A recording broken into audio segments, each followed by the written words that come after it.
نصیر خیریه بنسټ تل هڅه کړې چې خپلو هیوادوالو ته د دایمي او دوامدار عاید لارې چارې برابرې کړي. دا ځل هم په 3 ولایتونو کابل، کندهار او کونړ کې د مرستې یو متفاوت پروګرام پلي کړ. موږ د مخکې په څیر دا ځل هم د لنډمهاله اغیز لرونکو مرستو پر ځای د خلکو د اساسي او دایمي خودکفایۍ لپاره کار وکړ. په همدې موخه هغه بېوزله کورنۍ، کونډې او یتیمان چې د کار کولو توان او حوصله یې درلوده له شفافې پروسې وروسته وټاکل شول.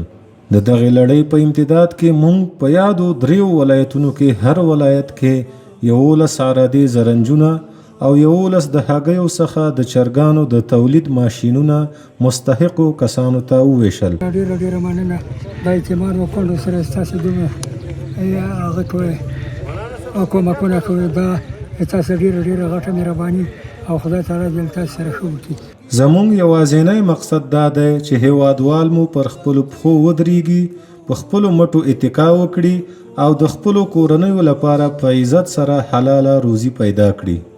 آبادی لازمی بونو پر ځان باندې خپل د مینې کور د مینې په کمال جوړو. آبادی لازمی بونو پر ځان باندې. السلام علیکم درنو لیدونکو، نن ورځ نصیر خیریه بنسټ ملګري کونړ ولایت ته راغلي تر څو د هغو کورنیو لاسنیوی وکړي چې په دې وروستیو زلزلو کې د خپلې کورنۍ غړي له لاسه ورکړي او یا هم درانه زیانونه لیدلي دي.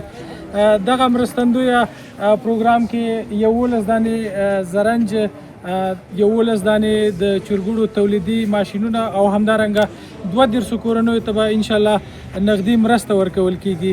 مختللی نړۍ سیال جوړو، د ښایست رڼاګانو یې مشال جوړو.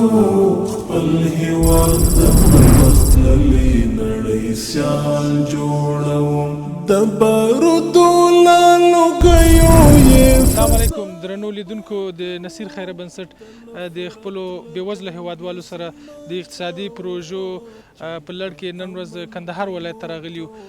دلته بېوزله یتیمان او مستحق کسان راغونډ کړي دي.